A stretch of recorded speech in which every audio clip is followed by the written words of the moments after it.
முருகாச்சரணம். அனைவருக்கும் வணக்கம். இன்றைய ஆன்மீக பதிவில் நம்ம பார்க்க போகிறது ஆடி மாதத்தின் முதல் வெள்ளிக்கிழமை அன்னைக்கு, அதோடு இல்லாமல் ஆடி மாதத்தின் முதல் நாளே வெள்ளிக்கிழமையாக வருவது மிகச்சிறந்த ஒரு நாள் அப்படின்னே சொல்லலாம். இது எல்லோருக்குமே ஒரு பெரிய வரப்பிரசாதம். முதல் நாளே வெள்ளிக்கிழமை, அதுவும் முதல் நாள் நம்ம குலதெய்வத்தை அழைச்சிடலாம் வீட்டுக்கு அப்படின்னு நினைக்கிறவங்க எத்தனையோ பேர் இருக்காங்க. நம்ம எல்லோருக்குமே அப்பா அம்மா இருக்கிறாங்க இல்லையா? அதே மாதிரி தான் குலதெய்வமும் இருக்குது. தாய் தந்தை நம்மை காப்பாற்றக்கூடியவர்கள் அப்படின்னா, குலதெய்வம் நம்மளுடைய குலத்தையே காக்கக்கூடியது. யமன் கூட ஒருத்தரை உயிர் எடுக்கணும் அப்படின்னா நம்ம வீட்டு குலதெய்வத்துக்கிட்ட கேட்டுட்டு பர்மிஷன் கேட்டுட்டு தான் உள்ளே வரும் அப்படின்னு சொல்லுவாங்க. ஸோ அந்த மாதிரி அப்படிப்பட்ட குலதெய்வத்தை நம்ம முழு மனசோடு நினச்சி ஒவ்வொரு நாளும் வழிபாடு செய்யணும். ஒவ்வொரு நாளும் நம்ம குலதெய்வத்தை நினைக்கணும். ஒரு நிமிஷமாவது நம்ம வீட்டு குலதெய்வத்தை நம்ம நினைக்கணும். அப்படி குலதெய்வத்தை நாம் வழிபாடு செய்தால் நம்மளுடைய வாழ்க்கையில் நமக்கு நடக்கக்கூடிய அனைத்து விதமான நன்மைகளும் நடைபெறும் அப்படின்ற ஒரு பழமொழியே இருக்குது. மேலும் எப்பேற்பட்ட பிரச்சனைகளாக வந்தாலும் இருந்தாலும் சரி, அதிலிருந்து நம்மை காப்பாற்றவும் செய்யும் அப்படிப்பட்ட குலதெய்வத்தை ஆடி மாதம் முதல் நாள், அதுவும் வெள்ளிக்கிழமை அன்று நம்ம குலதெய்வத்தை அழைக்கும் முறையை பற்றி தான் நான் இன்றைக்கி ஆன்மீக தகவலாக உங்களோட ஷேர் பண்ணிக்க போகிறேன். பதிவை எங்கேயுமே ஸ்கிப் பண்ணாமல் பாருங்கள். வாங்க பதிவுக்குள்ளே போகலாம். ஜூலை 17ஆம் தேதி ஆடி மாதம் பிறக்க இருக்கின்றது. ஸோ அந்த அன்னைக்கு காலையில் எழுந்து சுத்தபத்தமாக குளிச்சுட்டு வீட்டை சுத்தம் செஞ்சுக்கோங்க.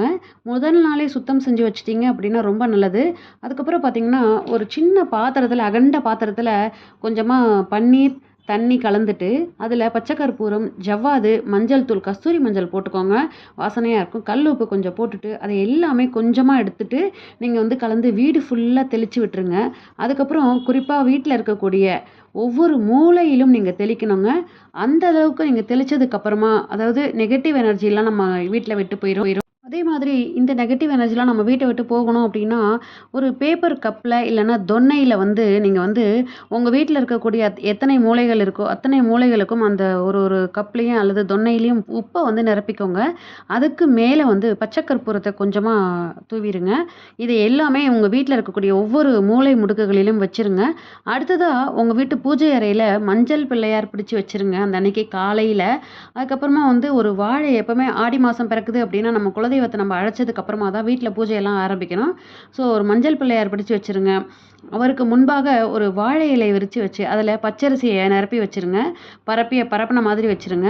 அதுக்கப்புறம் ஒரு பித்தளை சொம்பு அல்லது வெள்ளி சொம்பு உங்ககிட்ட என்ன இருக்கோ அதை எடுத்து அந்த கலசத்தை அந்த அதுக்கு மேலே, அந்த இலையின் மேலே வச்சுருக்கிற பச்சரிசி மேலே வச்சுருங்க. அந்த கலசத்தில் நம்முடைய வீட்டில் நீங்கள் தண்ணியெலாம் விட்டு பன்னீர் வீட்டில் நிரப்பினதுக்கு அப்புறமா நீங்கள் எத்தனை பேர் இருக்கோமோ நம்ம வீட்டில் அத்தனை எலுமிச்சம்பழங்களை, அதாவது தெய்வக்கனி, ராஜக்கனி அப்படின்னு சொல்லுவாங்க இல்லையா, அந்த எலுமிச்சம்பழத்தை நீங்கள் அந்த தண்ணியில் போட்டுருங்க. அதுக்கப்புறம் பன்னீர் ஊற்றி கொஞ்சமாக மஞ்சள் போட்டும், கொஞ்சமாக பச்சை கற்பூரம், உப்பு, துளசி இலை, அதே மாதிரி ஜவ்வாது கொஞ்சம் போட்டுட்டு அந்த சொம்பிற்கு மேலே 7 இலை மாவிலை, 7 கொத்தா 7 இருக்கிற மாதிரி நீங்கள் பார்த்துக்கோங்க. அதை காம்போடு அந்த தண்ணியில் வச்சுருங்க. அதுக்கப்புறமா பார்த்திங்கன்னா வேப்பிலையை வச்சு அதுக்கு மேலே மஞ்சள் தேய்ச்ச தேங்காவை தேங்காய் ஒன்று வாங்கி மஞ்சள் தேய்ச்சி அதை அந்த சொம்புக்குள்ளே வச்சுட்டிங்கன்னா, நீங்கள் அந்த தேங்காயை, அந்த கலசத்தையே, தேங்காய் அதாவது கலசத்தில் வச்ச தேங்காயை நம்ம குலதெய்வமாக பாவிக்கணும். அதுக்கப்புறம் உங்ககிட்ட ஏதாவது நகைகள், தங்க நகைகள் இருந்தால் அந்த இருக்கும் பட்சத்தில் அந்த நகைக்கு கலசத்தில் நீங்கள் போட்டுருங்க. வாசனை மிகுந்த மலர்களால் குலதெய்வத்திற்குரிய மந்திரத்தை, உங்ககிட்ட குலதெய்வம் ஃபோட்டோ இருந்தால் வச்சுருங்க. இல்லாதவங்க இந்த மாதிரி கலசத்தை குலதெய்வமாக நினச்சி நீங்கள் வணங்கலாம். அதுக்கப்புறமா குலதெய்வத்திற்குரிய மந்திரத்தை நீங்கள் அர்ச்சனை செய்யுங்க. செவ்வரளி பூக்களால் நீங்கள் பெண் தெய்வமாக இருந்தால் செவ்வரளி பூக்களால் அர்ச்சனை செய்யுங்க. ஆண் தெய்வமாக இருந்தால் நீங்கள் துளசி இலைகளால் அர்ச்சனை செய்யுங்க. அதுக்கப்புறம் குலதெய்வத்திற்கு பெண் தெய்வமாக இருந்தாலும் சரி, ஆண் தெய்வமாக இருந்தாலும் சரி, முதல் நாள் அப்படிங்கிறதால சர்க்கரை பொங்கல் நெய்வேத்தியம் பண்ணிடுங்க. கருப்பு கொண்டைக்கடலை நெய்வேத்தியம் பண்ணிடுங்க. அதுக்கப்புறம் பானகம் ரொம்ப ரொம்ப முக்கியங்க நெய்வேத்தியம். ஏன்னா குலதெய்வம் பெண்ணாக இருந்தாலும் ஆணாக இருந்தாலும் சரி, அன்றைய நாள் ஆஷாட நவராத்திரியினுடைய 3வது நாளாகவும் வருகின்றது. அதனால் பானகம் நெய்வேத்தியம் பண்ணிடுங்க. அதுக்கப்புறமா முக்கியமாக குலதெய்வத்திற்கு எலுமிச்சம்பழம் சாதம் அல்லது புளி சாதம் இது 2த்துல ஏதாவது ஒன்று கலந்து இந்த நீங்கள் சர்க்கரை பொங்கல், அதுக்கப்புறம் பார்த்தீங்கன்னா பானகம் வச்சுருப்பீங்க இல்லையா, அதோடு சேர்த்து வெற்றிலை பாக்கு, பழம், தேங்காய் இது எல்லாத்தையுமே சேர்த்து வச்சுருங்க. ஏன் அப்படின்னு கேட்டிங்கன்னா, அந்த காலத்துலலாம் நம்மளுடைய தாத்தா பாட்டி காலத்துலலாம் குலதெய்வம் கோயிலுக்கு போகும்போது வெள்ளை கலர் மூட்டையில் சாதம், லெமன் ரைஸும் புளி சாதமும் கலந்து எடுத்துகிட்டு போவாங்க. ஸோ அந்த காலத்துலலாம் குலதெய்வம் அந்த சாப்பாட்டுக்காக ஏங்கி காத்துட்ருக்கும் அப்படின்னு சொல்லுவாங்க. அதனால் நீங்கள் முதல் நாள் உங்களுடைய அந்த நெய்வேத்தியத்தில் புளி சாதமும் சர்க்கரை பொங்கலையும் நீங்கள் தவற விட்டுறாதீங்க.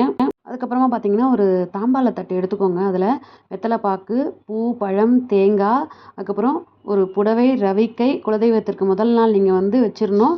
அதுக்கப்புறம் அந்த தட்டிலேயே வந்து நீங்கள் எல்லாமே வளையல், மஞ்சள் கிழங்கு, மஞ்சள் கயிறு, அதுக்கப்புறம் வந்து ஒரு மருதாணி பாக்கெட்டு, ஒரு தாம்பூலம் கொடுக்கறதுக்கு சுமங்கலிக்கு தாம்பூலம் எப்படி கொடுப்பீங்களோ அந்த மாதிரி எல்லா ஐட்டங்களும் அதில் இருக்கணும். அந்த மாதிரி பார்த்துக்கோங்க. அதுக்கப்புறமா ஒரு 6 ரவிக்கை பெட்டு இல்லைனா 9 ரவிக்கை பெட்டு வச்சு நீங்கள் வந்து அந்த தட்டிலேயே நீங்கள் வந்து தனியாக வச்சுக்கோங்க. வெத்தலை பாக்கெலாம் வச்சு உங்கள் வீட்டுக்கு சுமங்கலி பெண்கள் யாராவது அன்றைக்கி வந்தாங்க அப்படின்னா, அல்லது நீங்கள் அவங்கள அழைச்சோ தாம்பூலம் அன்றைய ஈவினிங் மாலை நேரத்தில் நீங்கள் வந்து பூஜையெல்லாம் முடித்த பிறகு ஒரு 3 சுமங்கலிங்களுக்காவது நீங்கள் வந்து தாம்பூலம் கொடுத்துருங்க ரவிக்கை பெட்டு வச்சு.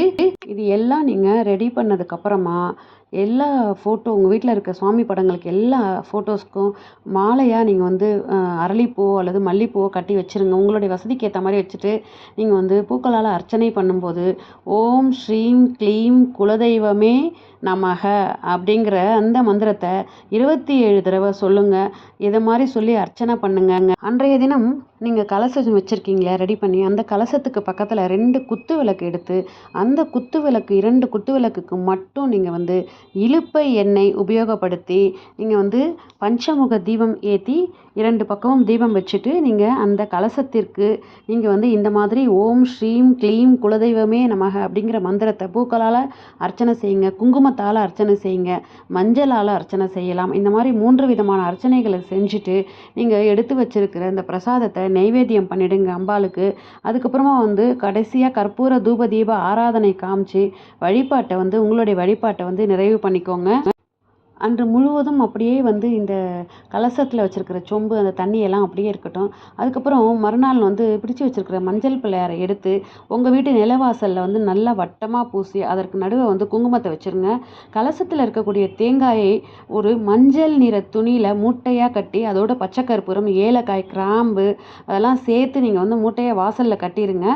அதுக்கப்புறம் நீங்கள் கலசத்தில் போட்ட எலுமிச்சம்பழத்தை எடுத்து நீங்கள் அடுத்த நாள் வந்து எலுமிச்சம்பழம் சாதமாகவோ அல்லது வீட்டில் இருக்கக்கூடிய அனைத்து நபர்களும் எலுமிச்சம்பழம் அந்த பிழிஞ்சு நீங்கள் சர்க்கரை போட்டு அதை வந்து நீங்கள் வந்து எலுமிச்சம்பழம் தண்ணியாகவும் நீங்கள் குடிச்சிடலாம். அதுக்கப்புறம் பார்த்தீங்க அப்படின்னா இந்த இல்லைனா ஓடுற தண்ணியில் கூட நீங்கள் அதை போட்டுடலாம். போட்டுட்டு நீங்கள் கலசத்தில் இருக்கக்கூடிய தீர்த்தத்தை வீட்டில் இருக்கிற எல்லா இடத்துலையும் தெளித்து விட்டுருங்க. இந்த மாதிரி செய்கிறதன் மூலயமா நம்ம வாசலில் அந்த மஞ்சள் கலந்த துணியில் நம்ம அந்த பொருட்கள் எல்லாம் கட்டுறதன் மூலயமா குலதெய்வம் நம்மளுடைய பாதுகாப்பிற்காக எப்பொழுதும் நம்முடனேயே கவசமாக இருக்குது அப்படிங்கிற ஒரு நம்பிக்கை தான் இது. அதோடு இல்லாமல் நம்ம வீட்டில் இருக்கக்கூடிய நெகட்டிவ் எனர்ஜி எல்லாமே போயிட்டு பாசிட்டிவ் எனர்ஜி வரும். இந்த முறையில் நம்ம குலதெய்வத்தை ஆடி முதல் நாள் நம்ம வழிபாடு செய்யும் பொழுது குலதெய்வம் நம்மளுடைய வீட்டிற்கு வந்து பாதுகாப்பு கவசமாக இருக்கும். அதோடு இல்லாமல் ஆடி முதல் நாள் வெள்ளிக்கிழமையாக வந்திருக்கிறதால மாவிளக்கு தீபம் ஏற்றுபவர்களும் வீட்டில் மாவிளக்கு போடுறவங்களாம் இருக்காங்க. அன்றைய தினம் மாலை நேரத்தில் கோவிலுக்கு போயிட்டு மாவிளக்கு போடுறவங்களும் இருப்பாங்க.